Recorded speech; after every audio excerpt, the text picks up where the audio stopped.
what you said. Now, of what we had been talking, we specifically mentioned work, all of us, work-life balance, work while studying. So this is what I am going to extend my last question, or probably the second last question about Wendy. I would like to ask you, a lot of students from across the world come and study abroad, not just in Australia, in Canada as well, in the US. What role does working play? All these countries permit students to work 20 hours a week or 40 hours a fortnight, and after the studies, they are allowed to 2 to 4 years of post-study work visa, where they are able to recover all the expenses that they incurred while studying. So what role does working while studying play, and working after studying plays in these countries, and how have take a scenario of a student, and how has a particular student progressed just because he's been working while studying? If you can just give us a glimpse of how things are abroad. Sure, working while you're studying is actually very, very important, because particularly in Australia, one of the first things an employer is going to ask you is, what is your work experience? So if you're working while you're studying, it's showing that you have good time management, because you can work 20 hours a week. You are studying full time, and study must always be your first priority, as someone mentioned before. You don't want to be working too much so that your study suffers. So it is finding that good balance.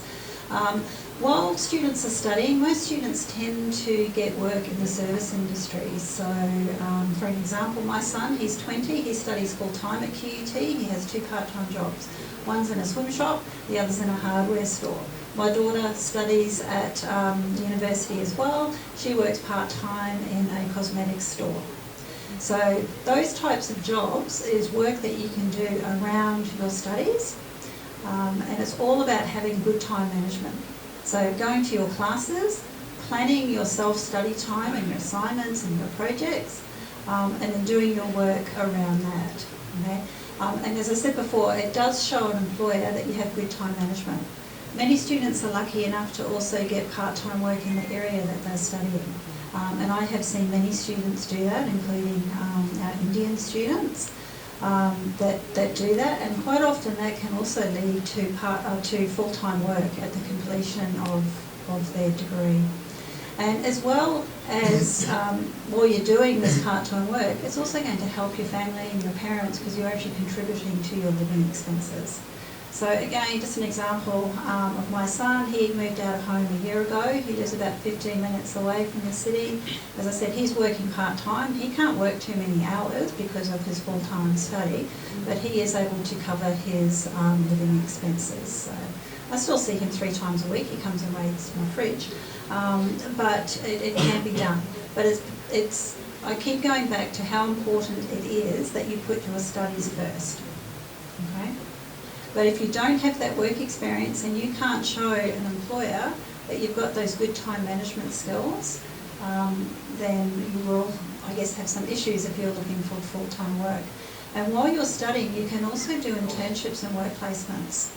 Sometimes they're paid, sometimes they're not. So it's also important to do that, because it is relating to your studies, and that will also look good on your resume when you are looking for work at the completion of your degree. So I don't know if my UQ colleagues want to add anything further to that. That's perfectly. No?